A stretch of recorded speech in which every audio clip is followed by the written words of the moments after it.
खाण्यासाठी वेगवेगळे भाजीपाले आहेत ते घेतले पाहिजे. मग त्याच्यात काय आहे तर पालक, मेथी, हरभरा, चवळी, डाळी, बीट, हे जे काही आहेत ना हे घेतलं पाहिजे. त्याच्यात डाळिंब पण तुम्ही यूज करू शकता. आणि त्याच्यासोबत आहे व्हिटॅमिन सी. आयर्न बॉडीत जर ऑब्झर्व व्हायला पाहिजे, चांगलं जर घेतलं आपण ते, तर आपल्या बॉडीने घेतलं पाहिजे असं वाटतंय. तर आपल्या बॉडीला व्हिटॅमिन सीची गरज असते.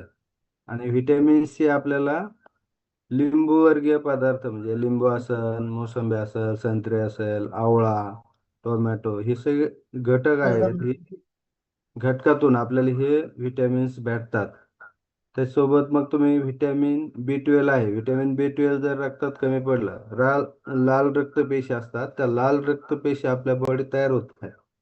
मग त्या लाल रक्तपेशी जर तयार झाल्या किंवा त्या कमजोर जर असतील, कमी असतील, तर त्याच्यामुळे आपल्याला हे चॅलेंज येऊ शकतात. त्याच्यात थकवा जाणवणं असं, हातापायाला मुंगे येणं असेल. आणि हे हातापायाला मुंगे बघा बऱ्याचशा लोकांना पॅरालिसिस झाल्यासारखं जाणवतो. पण पॅरालिसिस असतो का? त्यांना तो थकवा जाणवतो. म्हणजे थकवा जर आपल्या बॉडीत नको असेल तर आपण ह्या गोष्टी टाळल्या पाहिजेत. किंवा कोणते घटक कमी पडतात तर व्हिटॅमिन बी 12. मग व्हिटॅमिन बी 12 कशातून भेटतं आपल्याला? दूध हे दुधापासून तयार होणारे पदार्थ किंवा अंडी, दही आणि चिकन, मासे वगैरे याच्यातून आपल्याला बी 12 भेटतं.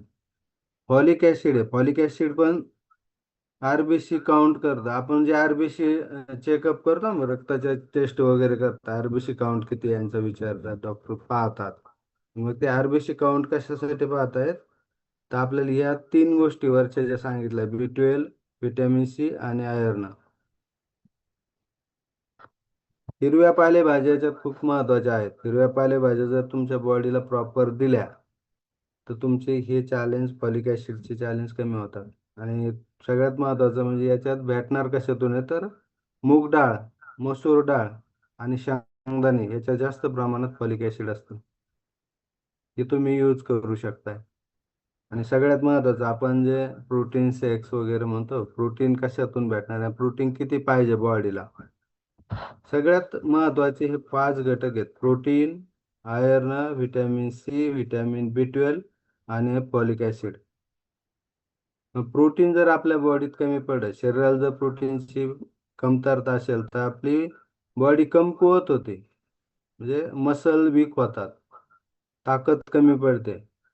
आणि ताकद जर वाढवायची, म्हणजे आपण जर बिल्डिंग बांधतो त्याचा पाया कसा परफेक्ट बनवतो ना एकदम, पाया जर कमकुवत असेल तर बिल्डिंग उभं राहत नाही असं म्हणतो आपण. आणि बिल्डिंगचं काम करतंय म्हणजे आपल्या शरीरात जर मसल ताकदचं काम करतंय तर सगळ्यात महत्वाचं प्रोटीन आहे. आणि प्रोटीन बॉडीला किती पाहिजे, आपल्या बॉडीत किती पाहिजे सांगू शकतंय कोणी मला? आपल्या शरीरात प्रोटीनची कमतरता असल्यावर किंवा प्रोटीन आपल्याला बॉडीला किती पाहिजे, 1 किलो वजनाला किती पाहिजे? माहिती आहे कोणाला? ऍड्रेस करू शकताय ज्यांना माहिती आहे. 1 मिलीग्राम.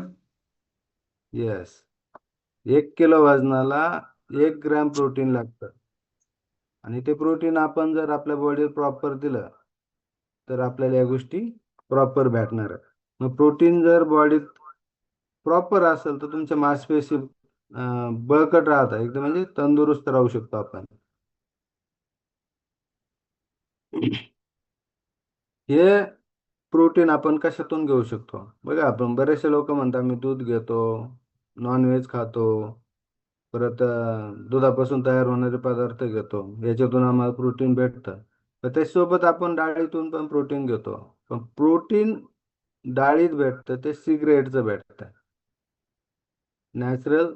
त्याचा सोर्स आहे डाळी. म्हणजे जेवढे काही कडधान्य आहेत त्या कडधान्यापासून आपण प्रोटीनची जी काही कमतरता भासते ती पूर्ण करण्यासाठी प्रयत्न करू शकताय. आणि दूध आणि दुग्धजन्य पदार्थ, पनीर वगैरे हे पण तुम्ही यूज करू शकताय. आणि त्याच्यासोबत आता आपला सकस संतुलित आहार आहे. सकस संतुलित आहारामध्ये सगळ्यात जास्त प्रोटीन आपल्याला सायन्स बेस भेटणार आहे, ज्याच्यात आपल्याला लागणार म्हणजे बॉडीला जेवढं काही प्रोटीन लागतंय ते आपण काही स्पून मध्ये घेऊ शकता. बघा, जर